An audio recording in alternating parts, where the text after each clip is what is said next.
The fluorescent lights of the grocery store buzzed overhead like angry wasps, their harsh glare making everything look slightly green and sickly. I shifted my weight from one swollen foot to the other, feeling the ache travel up my spine as I stood behind the register, scanning items with mechanical precision. Beep, beep, beep. The sound had become the soundtrack of my existence for the past 8 months. Monotonous, predictable, safe. Safe. That word tasted bitter on my tongue now. My hand instinctively moved to the swell of my belly beneath the oversized employee vest, a gesture I'd trained myself to suppress during working hours. 7 months along, and I could still hide it under baggy clothes, though not for much longer. The baby, my baby, kicked against my palm, a reminder that some secrets couldn't stay buried forever. "Ma'am, are you listening?" The customer's voice cut through my thoughts, sharp and impatient. "I'm sorry, yes." I forced a smile that felt like cracking plaster. "Your total is $43.75. As she snatched her bags and huffed away, I exhaled slowly, gripping the edge of the counter. The store smelled of disinfectant and overripe bananas, artificial pine from the cleaning aisle mixing with the earthiness of the produce section. It was nothing like the penthouse, all Italian leather and expensive cologne, crystal decanters of whiskey that cost more than I now made in 6 months. Don't think about him. But how could I not? Every dark-haired man who walked through those automatic doors made my heart stutter. Every black car in the parking lot sent ice down my spine. It had been 9 months since I'd signed those divorce papers with trembling hands. 9 months since I'd walked away from Dante Moretti with nothing but the clothes on my back and a secret growing inside me. 9 months since I'd discovered who he really was. The memory surfaced unbidden. Stumbling upon his study door left ajar, seeing him in that chair like a king on a throne, surrounded by men who looked like they'd stepped out of a nightmare. The gun on his desk, the spreadsheets that weren't for his import business, the coldness in his eyes when he'd looked up and seen me standing there, frozen in the doorway. "You weren't supposed to see this, Dolcezza." That word, the endearment he'd whispered against my skin 1,000 times, had sounded like a death sentence that night. I shook my head, forcing myself back to the present. The checkout line was empty now, just me and the industrial hum of the refrigeration units. My shift supervisor, Marcus, was somewhere in the back, probably sneaking a cigarette. I had 10 minutes before my break. 10 minutes before I could sit down and take the weight off my aching feet. The automatic doors whooshed open. I didn't look up immediately, just reached for my scanner, ready to begin the familiar ritual. But something made me pause, a shift in the air, a change in pressure like before a storm. The scent hit me first, expensive fabric, sandalwood cologne, and something darker, more dangerous, something that made my hands start to shake. No, it can't be. I raised my eyes slowly, and the world tilted sideways. 3 men in dark suits walked through the entrance like predators entering a cage of prey. But it was the man in the center who made my breath catch in my throat, who made the baby inside me kick frantically as if sensing my terror. Dante Moretti looked exactly as I remembered, and nothing like I'd tried to forget. Taller than everyone else, his frame commanding attention even in stillness. A charcoal suit that probably cost more than my car, back when I'd had a car. Dark hair swept back from a face that could have been carved from marble by a Renaissance master with a cruel streak.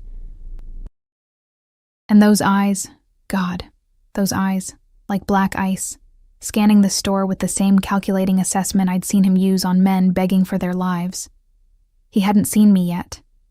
He was talking to the man on his left, his head tilted slightly, listening to something being murmured in his ear. The man on his right, tall, scarred, built like a concrete wall, had his hand inside his jacket. Security.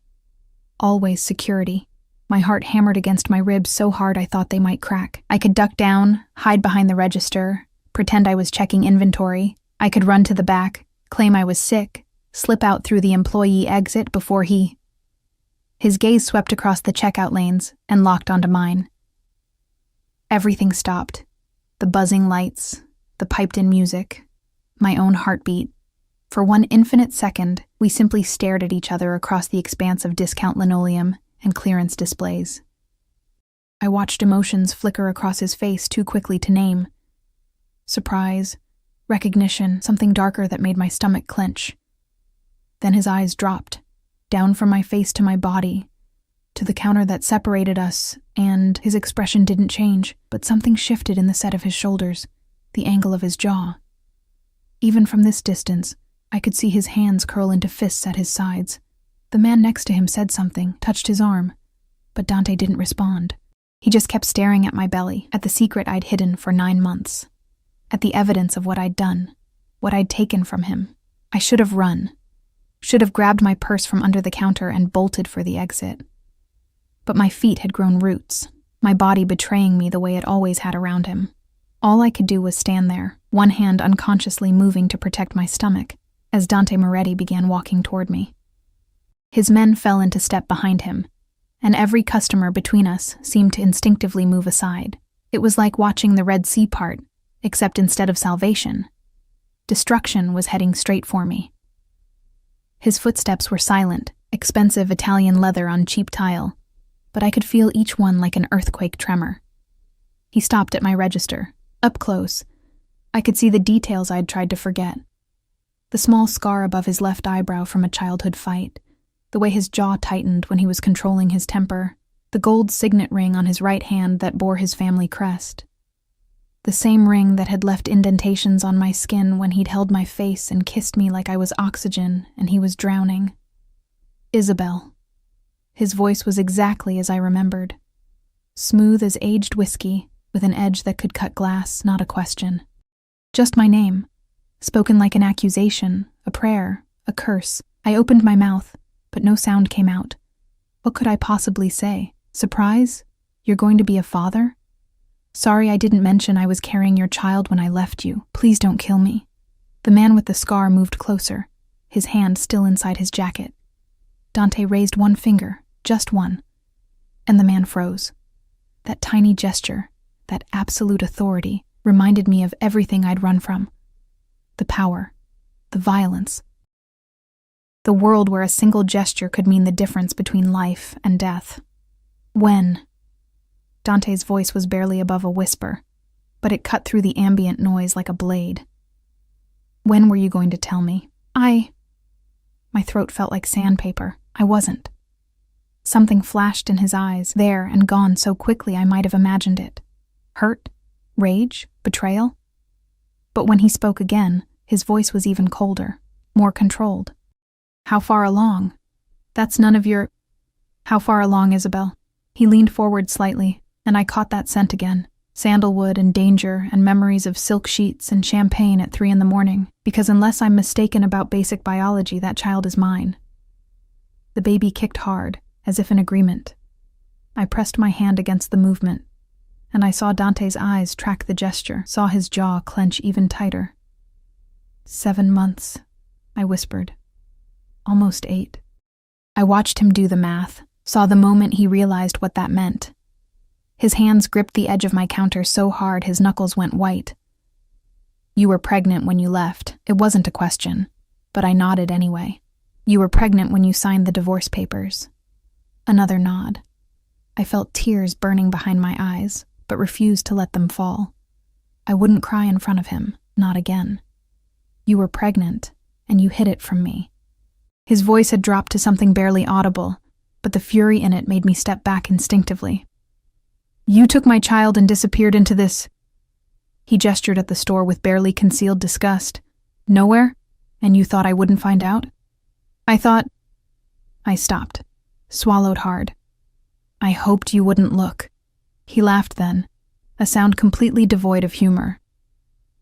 You hoped the most powerful man in the city, a man who controls half the docks and every judge worth buying, would just let his wife vanish? You hoped I'd give up? He leaned in closer, and I could see the veins in his neck, the barely leashed violence in every line of his body. Did you really think I'd stopped looking for you, Dolcezza? Did you honestly believe I'd let you go? The endearment sounded like a threat now. Or maybe it always had been, and I'd just been too young, too naive, too stupidly in love to hear it. Dante. Please. No. He cut me off with a slash of his hand, No more pleases, no more running. He straightened up, and suddenly the mask was back. The cold, controlled face of the man who ran an empire built on blood and fear. "You're coming with me. Like hell I am." The words came out stronger than I felt. "You can't just... Can I?" He raised an eyebrow, and with another small gesture, his men moved to flank the checkout lane. "Do you want to make a scene, Isabel? Here, in front of all these people?" His eyes swept the store, and I realized with growing horror that everyone was watching us. "Do you want me to explain to your manager why you're leaving? I'm sure Marcus would be very interested to know who you really are." My blood turned to ice. "How do you know?" "I know everything about your life for the past 9 months. His smile was razor sharp. The studio apartment in the bad part of town. The second job at the diner on weekends. The prenatal appointments at the free clinic. Each revelation was a dagger. Did you really think I wouldn't have people watching? Waiting? I was giving you space, time to come to your senses, but this..." His eyes dropped to my belly again. "Changes everything. I won't go with you." But even as I said it, I knew it was a lie. We both did. "Yes, you will." He reached into his jacket, slowly, deliberately, and pulled out his phone. "You'll come willingly, or I'll make one call and have every exit blocked, every cop in this district in my pocket surrounding this building. And then what? They'll arrest you for shoplifting, maybe. Or fraud. I'm creative, Dolcezza. I can make anything stick long enough to get what I want. You're threatening me. I'm promising you." He slid the phone back into his jacket. "You have 10 seconds to decide. Come with me now, or I make that call and you spend the night in county lockup. 7 months pregnant with my child. Your choice." Tears were falling now, hot and angry and helpless. "I hate you." "I know." His expression didn't change. 10 seconds. I looked at the exit, at the customers pretending not to watch, at Marcus emerging from the back room with a concerned expression. I looked at the phone in Dante's hand, at the men flanking him who would follow any order he gave without question. I looked at the swell of my belly, at the life I'd been trying to protect from exactly this moment, and I knew I'd already lost. Fine. The word tasted like ashes. Let me get my purse. Marco will retrieve it. Dante gestured, and the scarred man moved behind the counter with practiced efficiency. "You're not leaving my sight again." As Marco handed me my worn canvas bag, so pathetic next to their designer everything, Dante placed a hand on the small of my back. The touch burned through my thin shirt like a brand. He guided me toward the exit with the same possessive certainty he'd once used to guide me through charity galas and business dinners, when I'd thought I was his wife instead of his prisoner. The automatic doors opened, and the cold evening air hit my face. In the parking lot sat a black Mercedes, windows tinted, engine running. Another man in a suit stood by the passenger door, waiting. "After you," Dante murmured in my ear, his breath warm against my skin.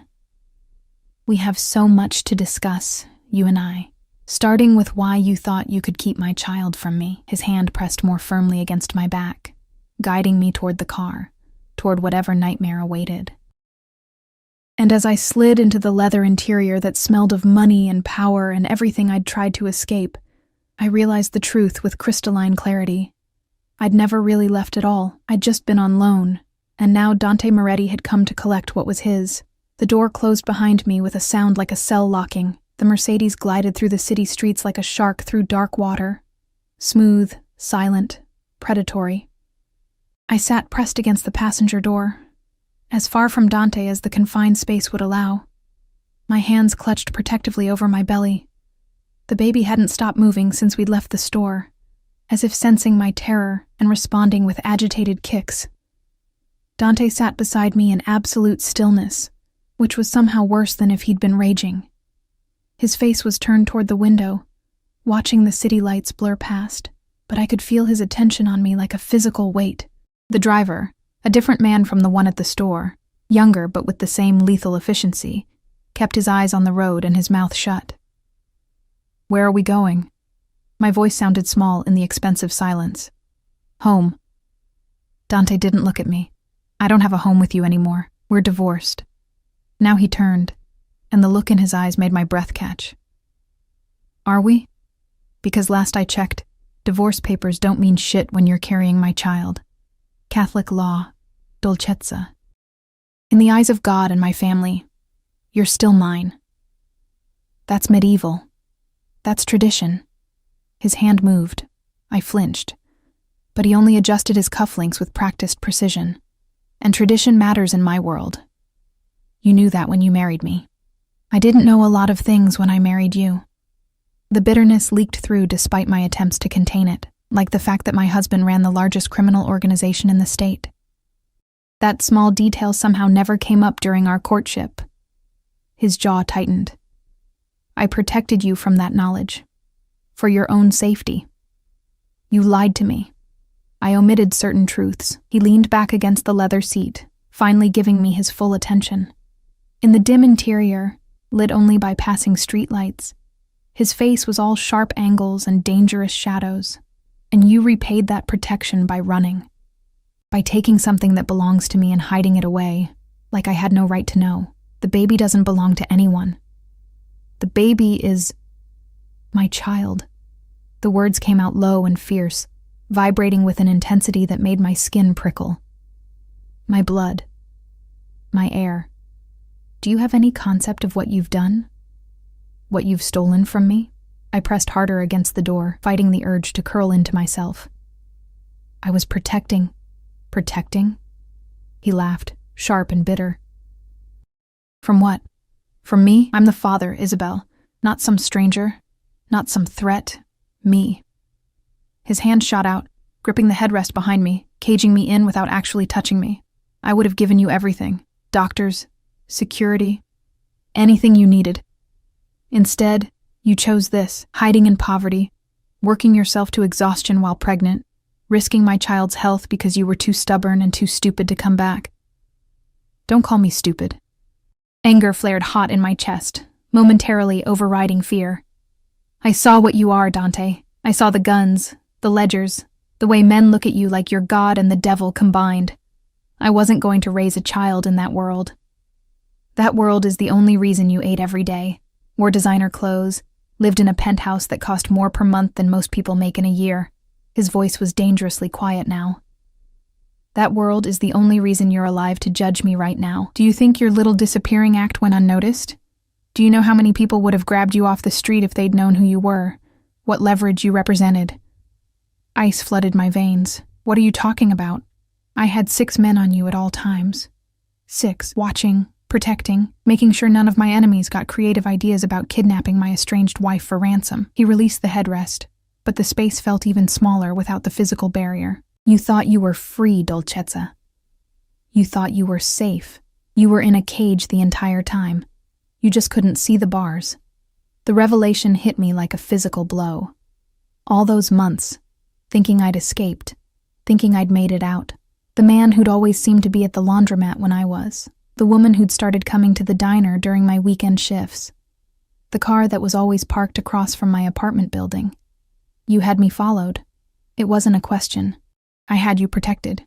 He said it like there was a difference. There are 6 families in this city who would kill you just to hurt me, 3 more who would do worse, and you, pregnant with my child, were wandering around like prey without even realizing you had a target on your back. Because of you! I twisted in the seat to face him fully, anger overriding self-preservation. I had a target because of you and what you do. That's exactly why I left, and yet you kept the baby. His eyes dropped to my belly again, and something in his expression shifted, softened and hardened simultaneously. If you truly wanted to escape me, you had options, but you didn't take them. Why? The question hung in the air between us, loaded and dangerous. Because I couldn't. Because despite everything, the lies, the violence, the fear, some part of me had wanted to keep this piece of him, this piece of us. From before I'd known the truth, that's what I thought. Dante's voice was almost gentle now, which was somehow worse than his anger. You can hate me all you want, Isabel. You can tell yourself you left for noble reasons, but you kept my child, and that tells me everything I need to know about what you really want. Before I could respond, the car slowed, turning through a gate I recognized with sinking dread. The Moretti estate rose before us. 3 stories of stone and glass and old money, surrounded by manicured grounds and security that would make Fort Knox jealous. I'd lived here for 8 months as his wife, and every day I'd felt like I was playing dress-up in someone else's life. No. I shook my head frantically. No, I'm not going in there. Take me back to my apartment. That apartment is already being cleared out as we speak. Dante opened his door as the car stopped under the portico. Your landlord was very understanding when Marco explained you'd be moving. Generous man. Didn't even ask for the rest of the month's rent. You can't just... I can. I did. He climbed out, then leaned back in, extending his hand. Now come. Don't make me carry you. It wouldn't be good for the baby. The casual threat wrapped in concern made my stomach turn, but I knew he meant it. Dante Moretti didn't make empty threats. So I ignored his hand, small rebellion, and struggled out of the car on my own, my pregnant body making the movement awkward and ungraceful. The front door opened before we reached it. An older woman I recognized stood in the entrance. Maria, the housekeeper who'd been with the Moretti family for 30 years. Her eyes widened when she saw me, specifically my condition, and her hand flew to her mouth. Dio mio, she whispered. Signora Moretti, just Isabel, I said quietly. We're divorced. Not for long. Dante's hand found the small of my back again, that possessive touch that sent confusing signals through my body. Maria, prepare the master suite. Isabel will be staying there. The master suite? I tried to pull away from his grip. I'm not sleeping in your room, our room. He guided me through the door, into the marble foyer that smelled of lemon polish and old money. The chandelier overhead cast prismatic light across surfaces that gleamed with daily care. And yes, you are. I'm not letting you out of my sight until we have some very long, overdue conversations. I could scream. You could. He closed the door behind us with a soft click that sounded final. But Maria has worked for my family since before I was born. The guards outside are loyal unto death, and the nearest neighbor is 3 acres away behind stone walls. So scream if it makes you feel better, Dolcezza. No one will come. The casualness of it, the absolute certainty in his voice, drove home the reality of my situation more than any threat could have. I was in his domain now, surrounded by his people, trapped as effectively as if he'd literally locked me in a cell. I need to sit down. It wasn't a lie. My feet were screaming, my back was on fire, and the baby was doing acrobatics against my ribs. Immediately, Dante's demeanor changed. His hand moved to my elbow, supporting weight, his other hand hovering near my back. The sitting room. Maria, bring water and something light to eat. She looks pale. I'm fine, I protested, but let him guide me anyway, because the alternative was collapsing on his expensive marble floor. The sitting room hadn't changed, still decorated in rich burgundies and golds, still smelling faintly of the cigars his father used to smoke before his death 3 years ago. Dante settled me onto the leather sofa with surprising gentleness, even grabbing a pillow to place behind my back without being asked. When did you last eat? He crouched in front of me, and this close I could see the fine lines around his eyes that hadn't been there 9 months ago, the shadow of exhaustion beneath them. I had lunch. What lunch? A sandwich. From the vending machine at work. Something flickered across his face. Anger, disgust, pain. I couldn't tell. A vending machine sandwich, while carrying my child, Christo. Some of us don't have the luxury of personal chefs, and you had that luxury. His control cracked, voice rising. You chose to give it up. You chose poverty and vending machine food and a goddamn job that has you on your feet for 8 hours while 7 months pregnant. He stood abruptly, running a hand through his hair in a gesture I recognized, the one he made when he was trying not to lose his temper. Do you have any idea what it's been like, watching you through reports, knowing you were struggling, knowing you were in danger, and not being able to intervene because you'd just run farther? I stared at him. This man who I'd loved and feared in equal measure, who looked like he'd aged years and months. You could have just let me go. No. He met my eyes, and what I saw there made my breath catch. I really couldn't. Maria arrived with a tray, water, crackers, fruit, cheese. Real food, not the instant ramen that had become my dinner staple. My stomach growled traitorously. Eat. Dante gestured to the spread. We'll talk after you've rested. I don't want to rest here. I want to go… Where? He cut me off. To that apartment that's already empty? To the store that's already called in a replacement? To the diner where I've already informed them you won't be returning? He pulled up a chair across from me, sitting with his elbows on his knees, hands clasped. You don't have anywhere to go, Isabel. You have no money. I have savings. In an account that's been frozen pending investigation of suspected fraud. His expression didn't change. A call I made 30 minutes ago, along with alerting your bank that your debit card was possibly stolen and should be deactivated. The room tilted. You're cutting me off from my own money? I'm ensuring you can't run again. He said it matter-of-factly, like he was discussing the weather. I'm ensuring that you and my child stay exactly where you belong. Here, where you can be protected and provided for. This is kidnapping. This is marriage. Or did you forget the part where you vowed to honor and obey? A slight smile curved his lips, cruel and cold. I remember every word, Dolcezza. Every promise you made at that altar. For better or worse, in sickness and health, till death do us part. You may have filed some papers, but those vows, those were made before God. And in my world, that means something. I grabbed a piece of cheese with shaking hands, partly because I was starving, and partly because I needed something to do besides scream. The baby kicked, and I saw Dante's eyes track the movement beneath my shirt. Can I… He hesitated, and for the first time since seeing me at the store, he looked uncertain. Can I feel it? Absolutely not.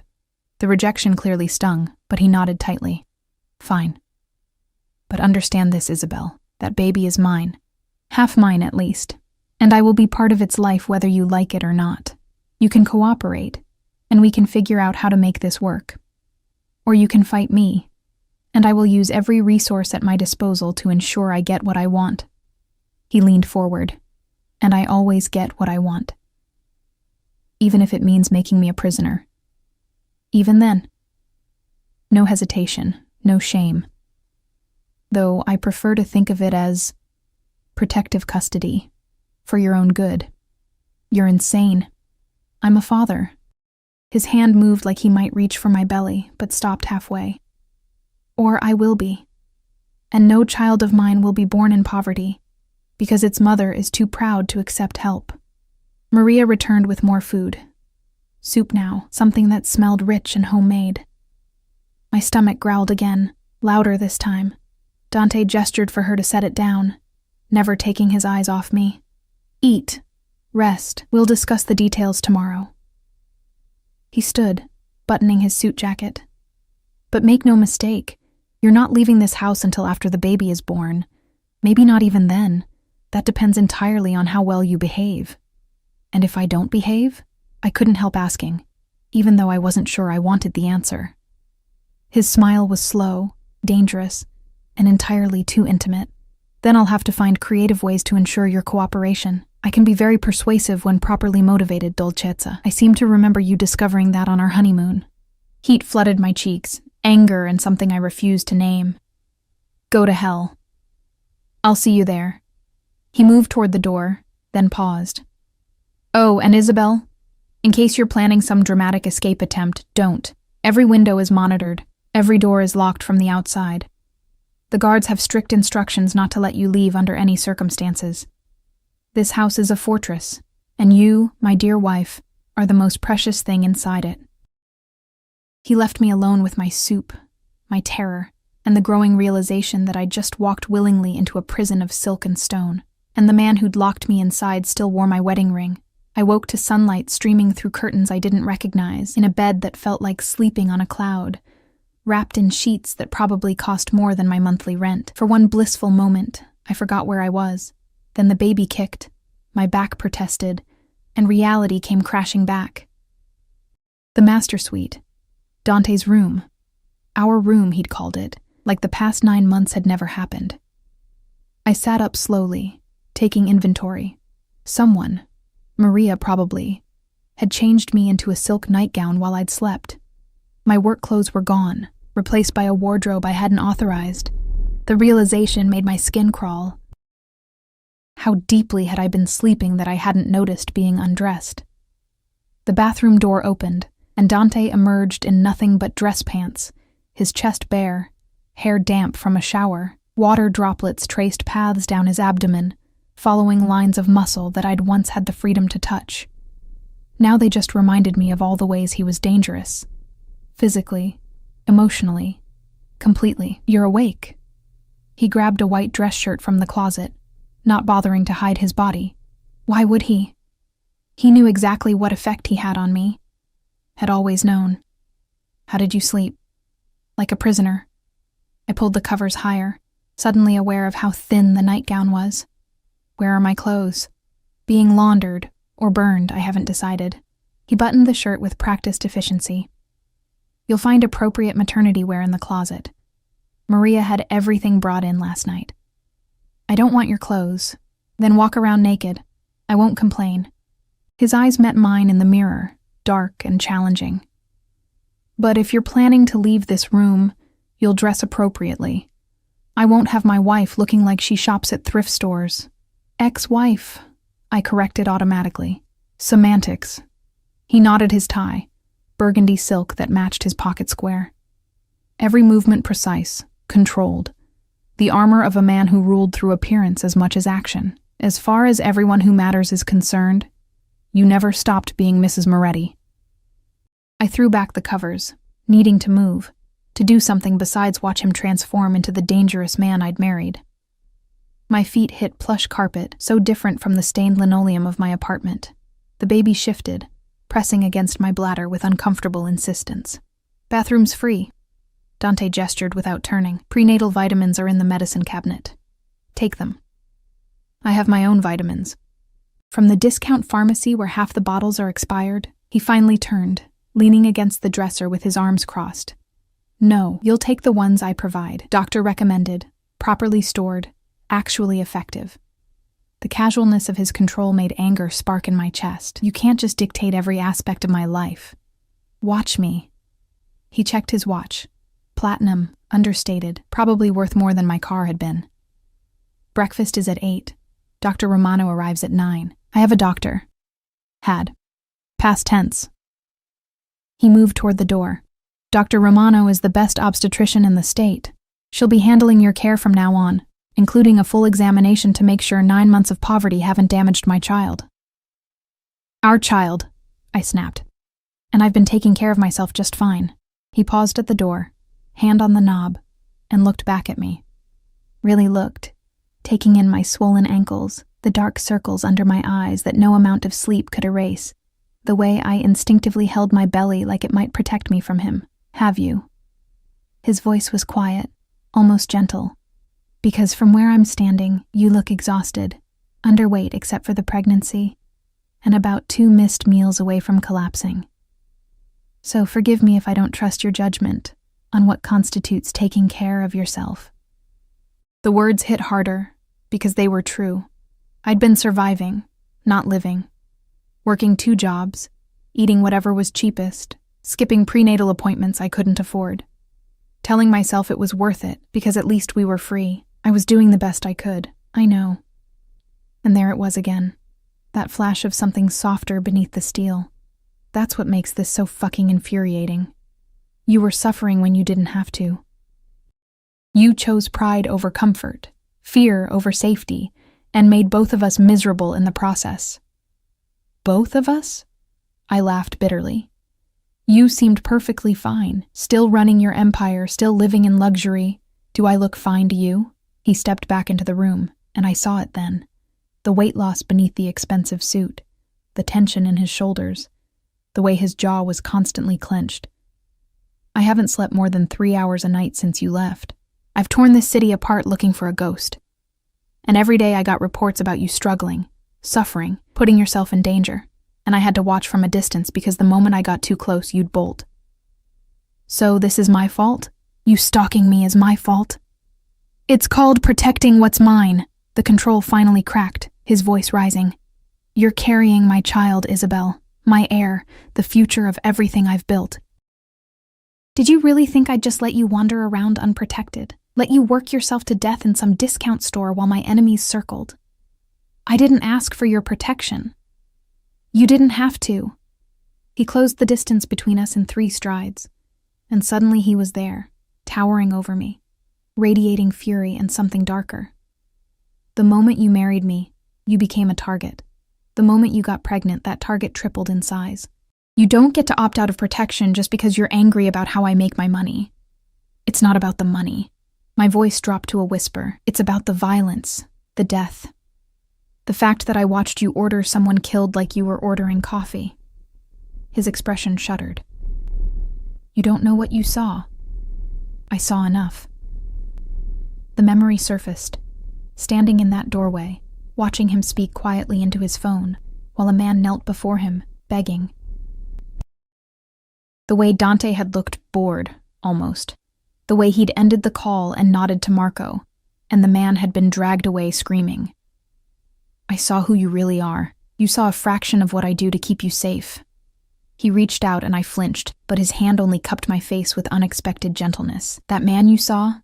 He'd been skimming from the docks, planning to sell information about my operation to the Salvatores. Information that included your schedule, your favorite restaurants, when you'd be alone. So yes, I had him dealt with. I'd do it again. I'd kill 1,000 men if it meant keeping you breathing. The casual way he said it, like murder was just another Tuesday, made my stomach turn. But his thumb was stroking my cheek, and my traitorous body remembered how those hands had once made me feel worshipped, cherished, safe. Let me go, I whispered, though I wasn't sure if I meant physically or philosophically. No. His other hand moved to my belly, finally, palm spread over the swell where our baby grew. The touch was possessive, reverent, and completely without permission. Never again. You're mine, Isabel. This child is mine, and I protect what's mine with everything I have. The baby kicked against his hand, hard enough that he felt it, his eyes widening slightly. For a moment, the dangerous mafia boss disappeared, replaced by something vulnerable and awestruck. Does it hurt? His voice was rough. When they move like that? Sometimes. I should pull away, establish boundaries, remind him he had no rights, but watching him experience this, the reality of the child he'd missed 7 months of, cracked something inside me. Mostly it's just uncomfortable, like someone's rearranging furniture inside me. Jesus. His hand pressed more firmly, chasing another kick. I missed this. I missed you. Do you have any idea what these months have been like? Knowing you were out there, alone, pregnant, hating me? You made your choice when you lied to me about who you were. I made my choice when I married you. His eyes met mine, intense and burning.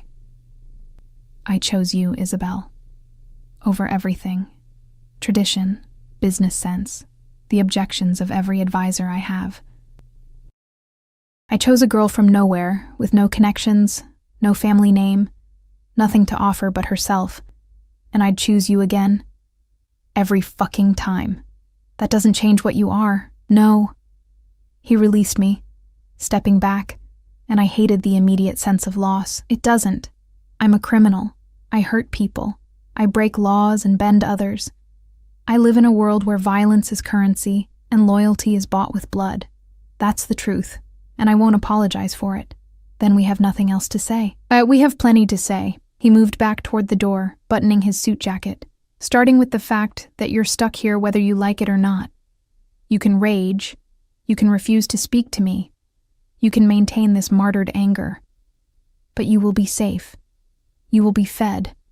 You will have the best medical care available. And when that baby comes, they will be born into a life of privilege and protection that you could never provide on your own. Money isn't everything, says someone who's never had to live without it, until recently.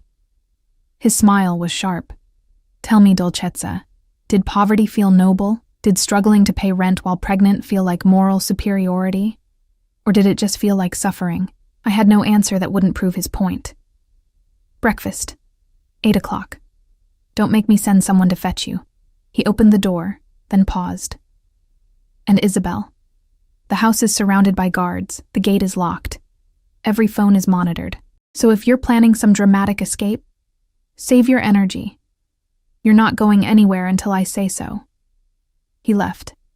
The door closing with a soft click that sounded like a coffin lid. I sank onto the bed, hands on my belly, feeling the baby move beneath my palms. "I'm sorry," I whispered to the life inside me. "I'm so sorry. I thought I was protecting you, but maybe I just made everything worse." The baby kicked in response, agreement or protest, I couldn't tell. Through the window I could see the grounds stretching toward the perimeter wall. Beautiful, manicured, and utterly imprisoning. Somewhere beyond that wall was the life I'd been building. Small, difficult, but mine. Now it was gone, swept away by a man who believed love and ownership were the same thing. The worst part?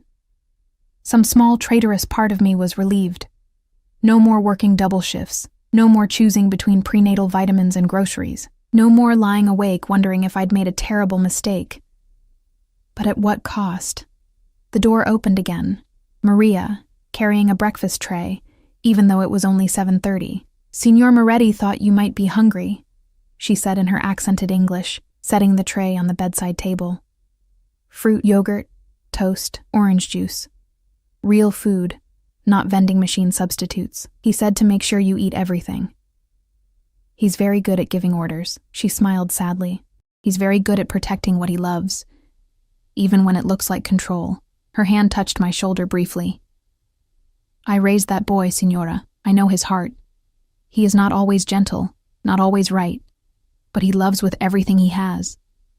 And now," she glanced at my belly, "he has even more to protect." After she left, I picked at the food, my mind racing. Escape was impossible. He'd made that clear.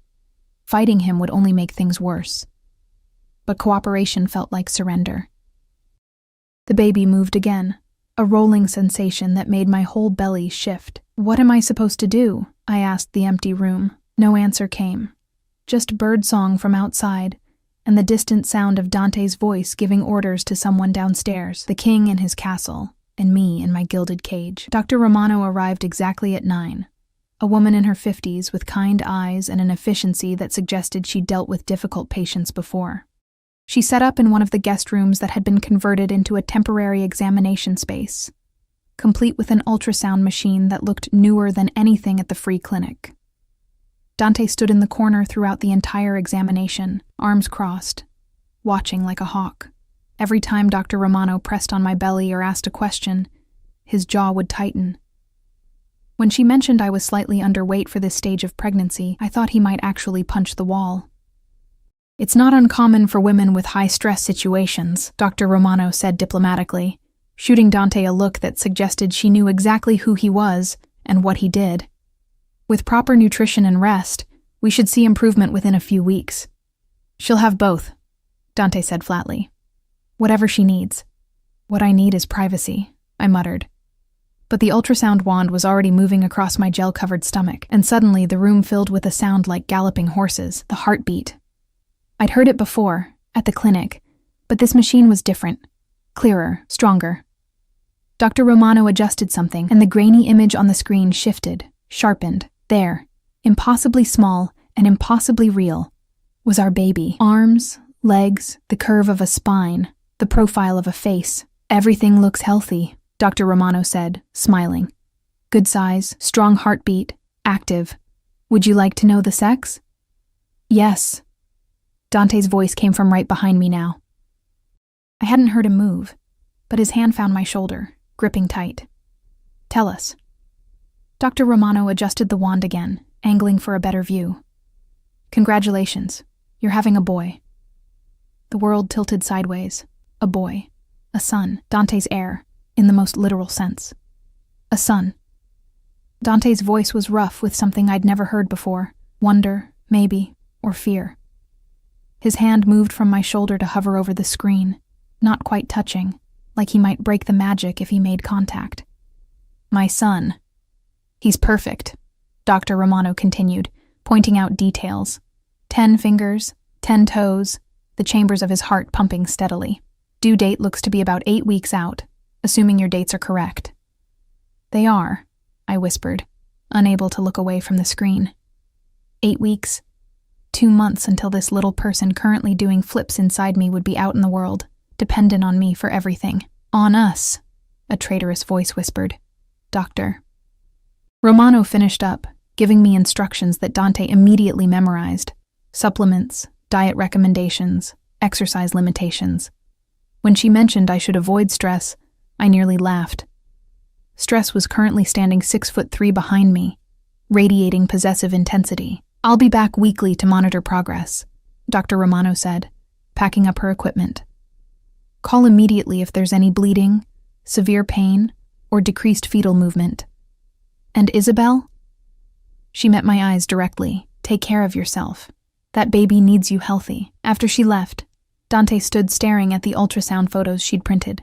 4 grainy images of our son, captured in black and white. His finger traced the outline of the baby's profile, with a gentleness that seemed impossible from hands I knew had committed violence. A boy, he said again, like testing the words. I have a son. We don't have anything yet. He's not even born. He exists. Dante looked up, and the expression on his face made my breath catch. Raw, vulnerable, almost frightening in its intensity. He's real. He's mine, and in 8 weeks I'm going to hold him for the first time. He moved closer, backing me against the examination table. 8 weeks, Isabel. Do you understand what that means? That I have 2 months left of this prison sentence? That you have 2 months to accept reality. His hands landed on either side of me, caging me in. You're not leaving after he's born. You're not taking my son away from me. We're going to figure out how to make this work, as a family, or you're going to learn exactly how far I'll go to keep what's mine. You can't force me to stay, can't I? He leaned in closer, his breath warm against my face. I own judges, Isabel, lawyers, police. I could have you declared an unfit mother with a single phone call. Could prove you abandoned your marriage, lived in poverty while pregnant, put my child at risk, and then what? I get full custody, and you get supervised visits if you're lucky. That's not... You wouldn't... Try me. His eyes were black ice. I would burn this entire city to the ground before I let you take my son away from me. So here's what's going to happen. You're going to stay here, in this house, where you're safe and provided for. You're going to give birth to our son with the best doctors money can buy, and then we're going to raise him together, like parents should. As what? Your prisoner? As my wife. He pushed back slightly, running a hand through his hair. The divorce papers? Never filed. I stopped them the day after you left. In the eyes of the law, the church, and everyone who matters, we're still married. Those vows you took, they still stand. The room spun. You had no right. I had every right. You're mine, Dolcezza. You've always been mine. From the moment I saw you in that coffee shop 3 years ago, looking lost and beautiful and completely unaware that you'd just caught the attention of the most dangerous man in the city. His hand cupped my face, thumb brushing my cheekbone. I knew then. I know now. You belong with me, whether you're ready to admit it or not. That's not love. That's obsession. Call it what you want. He released me, straightening his jacket. Doesn't change the facts. You're carrying my son. You're sleeping in my bed. You're eating food I provide in a house I own. Every breath you take is because I allow it. Those are the terms, Isabel. Accept them or fight them. Either way, you're not leaving. Before I could respond, his phone buzzed. He glanced at it, and his expression hardened into something cold and lethal. Problem? I asked, hating that I cared. Business. He typed something quickly, then pocketed the phone. Nothing you need to worry about. Is someone going to die? The words came out bitter. Should I prepare for another execution order? His eyes snapped to mine. That man you saw, the one who made you so afraid of me. Do you know what he was planning? He'd made a deal with the Salvatores to kidnap you. Had your schedule memorized, knew which days you'd be alone. The plan was to grab you, ransom you back to me, and if I didn't pay fast enough, start sending me pieces. Ice flooded my veins. You're lying. I wish I was. He moved to the window, staring out at the grounds. That's my world, Dolcezza. That's what I protect you from every single day. Men who see you as nothing but leverage.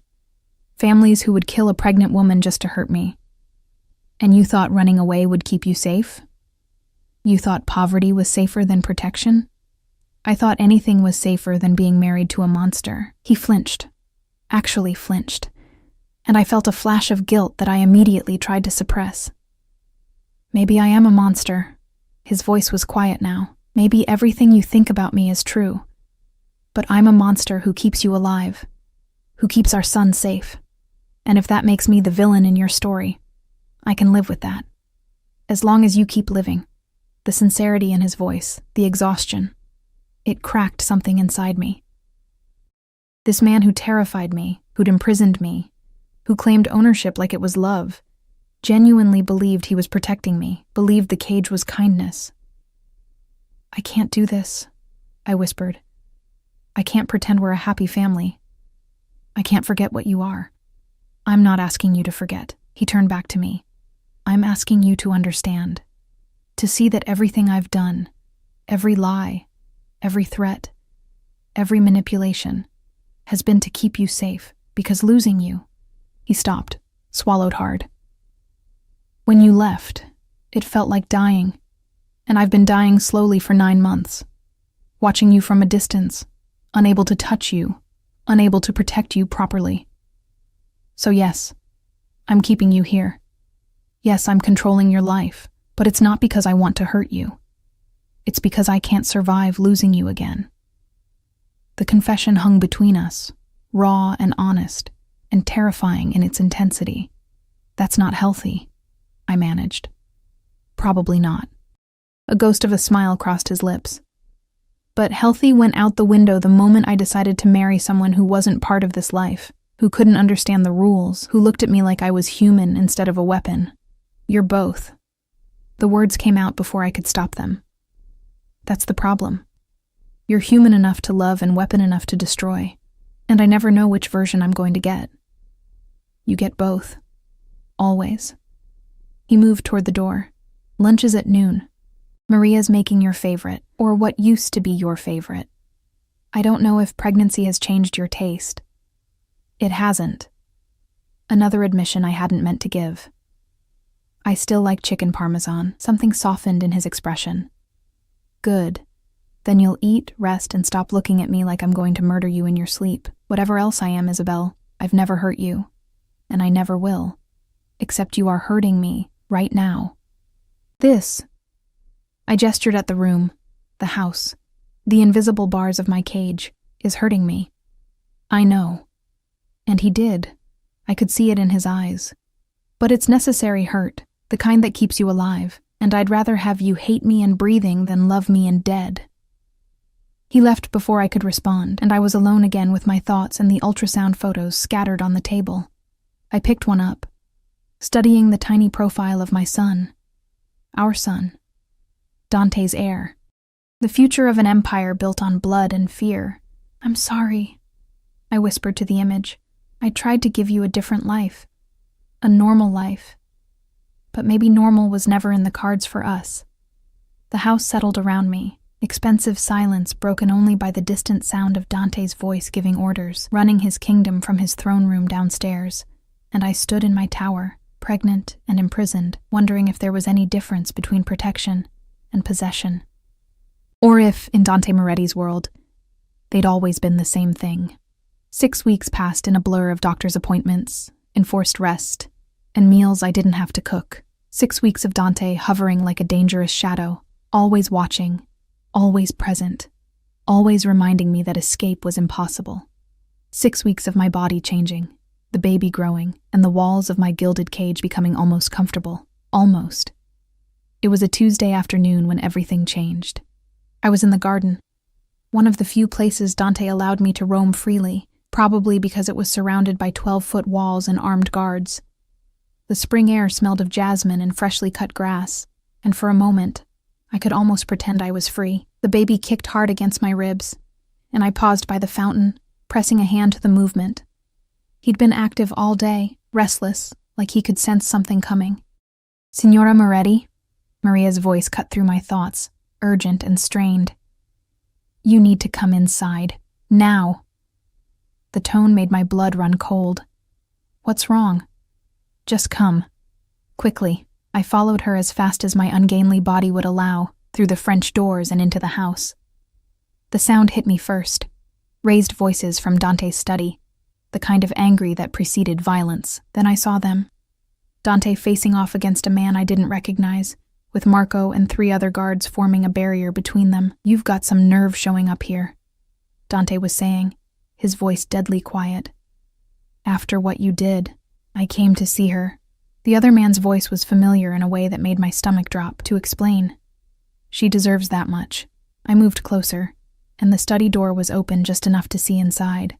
The stranger turned slightly, and recognition hit like a physical blow. James, my ex-boyfriend. The one I'd left 2 years before meeting Dante, the one who'd emptied my bank account and disappeared. The one whose betrayal had left me vulnerable and alone, right up until a handsome businessman had bought me coffee and asked why someone so beautiful looked so sad. Isabel. James saw me, and his face flooded with relief. "Thank God. I need to talk to you. It's important." "You need to leave," I said, my voice shaking. "Now." "Not until you hear me out." He tried to move toward me, but Marco's hand went inside his jacket. James froze.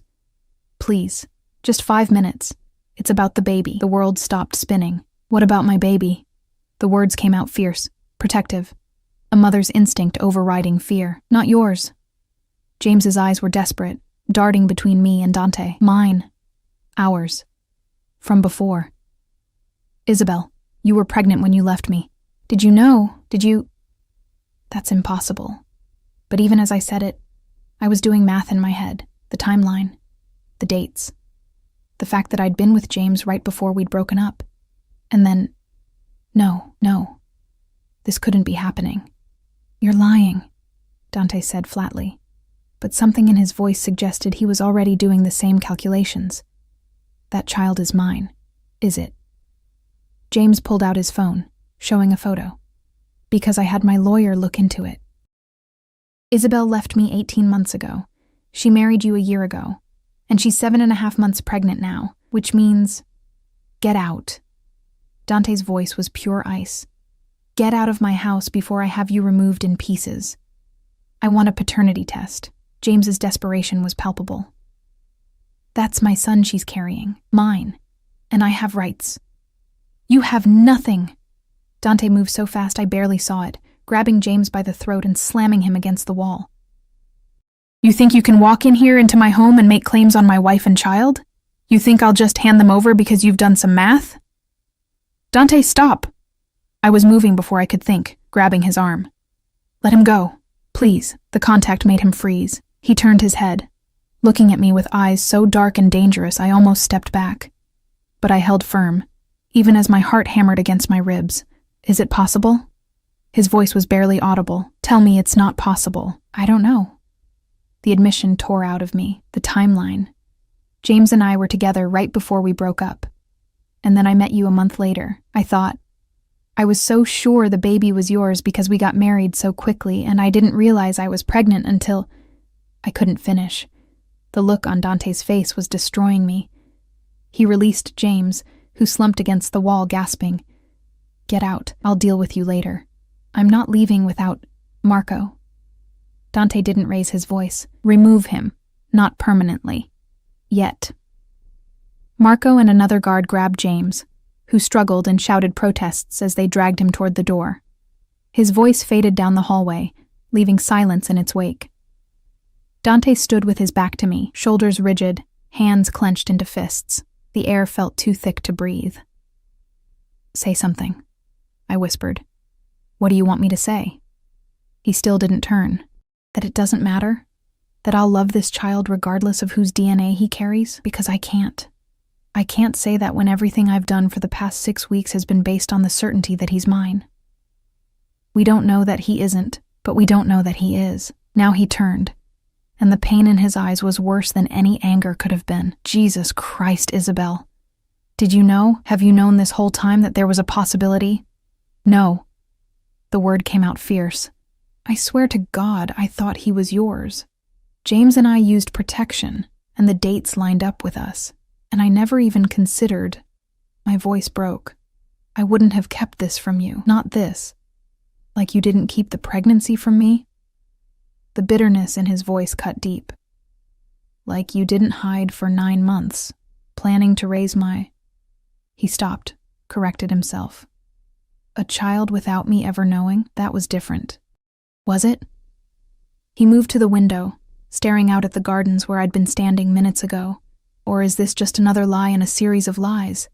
Another betrayal dressed up as protection?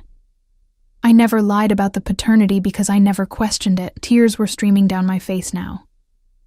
You're the one who made me fall in love with you. You're the one who married me, who didn't tell me you were a criminal until I stumbled onto the truth. You're the one who's kept me prisoner here for weeks.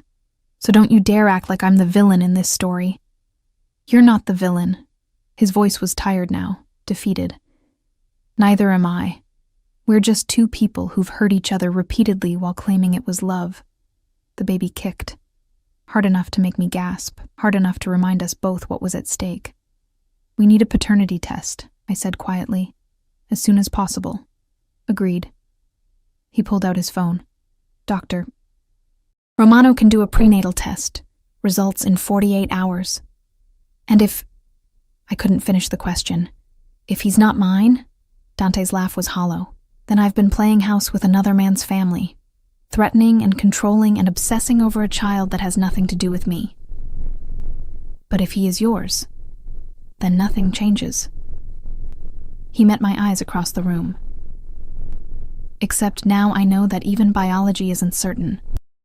That even the most fundamental thing I believed about this situation might be a lie. Dr. Romano came that evening, professional and discreet. The amniocentesis was quick but uncomfortable, a long needle extracting amniotic fluid while Dante watched with an expression carved from stone. She promised results as soon as possible, then left us in the suffocating silence of uncertainty. The next 48 hours were torture. Dante threw himself into work, disappearing into his study for hours at a time. I wandered the house like a ghost, unable to eat, unable to sleep, unable to do anything but wait and wonder and pray. What if James was the father? What if this entire nightmare had been for nothing? What if Dante threw me out and I ended up back with a man who'd betrayed me once already? What if... The phone call came on Thursday afternoon. Dante answered in his study, and I stood outside the door, holding my breath, my entire future balanced on whatever Dr. Romano was saying. I see. Dante's voice was carefully neutral. Thank you, doctor. Yes, I understand. Silence. Then footsteps.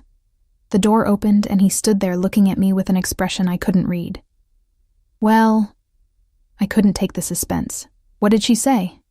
He's mine. The words came out rough, raw. 99.9% certainty. The baby is mine. Relief crashed over me so hard my knees nearly buckled. Thank God. Oh, thank God. Yeah, but he didn't sound relieved. He sounded exhausted. Guess that means we're stuck with each other after all. Dante, I need you to understand something. He stepped closer, and I saw the vulnerability beneath his usual armor. For 2 days, I've been preparing myself to let you go. To accept that I had no claim on you or this child, that everything I'd done was for nothing. And it was the worst 2 days of my life, even worse than when you left. I'm sorry. I'm so sorry, I didn't know. Stop apologizing. His hands cupped my face, thumbs brushing away tears I hadn't realized were falling. This isn't your fault. It's just life. Messy and complicated and never what we expect. He leaned his forehead against mine, but he's mine. Ours. And that changes everything, does it? I searched his eyes. Because you're still a criminal. I'm still terrified of your world. Those things haven't changed. No, he agreed. They haven't, but maybe we can find a middle ground. Maybe I can be less controlling, and you can be less afraid. Maybe we can figure out how to be parents without it being a war. I don't know if that's possible. Neither do I. His smile was sad, but I'm willing to try. For him. For us. For whatever future we might have if we stop fighting long enough to build it. The baby kicked between us, a reminder of the tiny person who'd brought us back together whether we wanted it or not. What about James? I had to ask.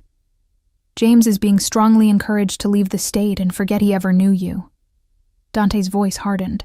He's lucky I got the test results before I decided to make his disappearance permanent. Dante, I'm joking. Mostly. He kissed my forehead. He's alive and will stay that way as long as he stays away from my family. That's the best I can offer. My family. The words settled between us, terrifying and hopeful in equal measure. I can't promise I'll ever be comfortable with what you do, I said quietly. And I can't promise I'll stop. He pulled back slightly. But I can promise that I'll keep you and our son safe. That I'll try to be better, less controlling, more honest. That I'll give you reasons to stay that aren't threats or prisons. That's a start. It'll have to be enough. His hand moved to my belly, and this time I didn't pull away, because in about 6 weeks we're going to be parents. Ready or not. I'm not ready. Neither am I. He smiled. A real smile this time, warm and genuine. But we'll figure it out. Together. The baby came 5 weeks later, at 3 a.m, with Dante pacing the hospital room like a caged animal, while I cursed his entire bloodline between contractions. Doctor. Romano delivered a healthy, screaming, perfect boy who Dante held with shaking hands and tears streaming down his face. He's so small, he whispered, staring at our son like he held the entire universe. How is something so small also so perfect? I watched from the hospital bed, exhausted and overwhelmed, and suddenly certain that everything, the lies, the fear, the fighting, had led to this moment. This tiny person who was half me and half him, who would grow up in a world of danger and privilege, who would never understand how complicated his existence was. What should we name him? Dante looked up, and the love in his eyes was so fierce, it took my breath away. Something that means hope, I said softly, because that's what he is, proof that something good can come from something broken. Asher, Dante said immediately. It means fortunate, blessed. Asher Moretti. I tested the name. I like it. Our son, Asher, made a small sound, and Dante's entire face transformed with wonder. This dangerous man, this criminal who'd imprisoned me and controlled me, and claimed to love me while doing terrible things, was completely undone by 8 pounds of tiny human. I promise, he whispered to Asher, I'll be better for you. I'll try to be the father you deserve. Even if I never quite manage it, we'll both try, I corrected. That's all we can do. Dante looked at me then, really looked, and I saw our future reflected in his eyes. Imperfect, complicated, probably involving more arguments and tears and compromises, but also love, the dangerous, consuming kind that had brought us together and torn us apart and somehow brought us back again. He leaned over, careful of the baby between us, and kissed me. It tasted like salt and hope and new beginnings. I love you, he said against my lips. I know I'm terrible at showing it. I know I hurt you, but I do. I know. And I did. That was the problem and the solution all at once. I love you too. Even when I hate you. Even when I'm terrified. I love you. That's going to have to be enough. It is enough. I touched Asher's tiny hand, marveling at his perfect fingers. We'll make it enough. And in that hospital room, with dawn breaking outside and our son sleeping between us, I chose to believe it. Chose to believe that love could exist alongside fear, that protection didn't always have to mean possession, that we could build something real from the wreckage of everything we'd broken. It wouldn't be easy. Nothing with Dante Moretti ever was. But as he sat beside my bed, holding our son, and looking at me like I was the only thing in the world worth protecting, I thought maybe, just maybe, we had a chance.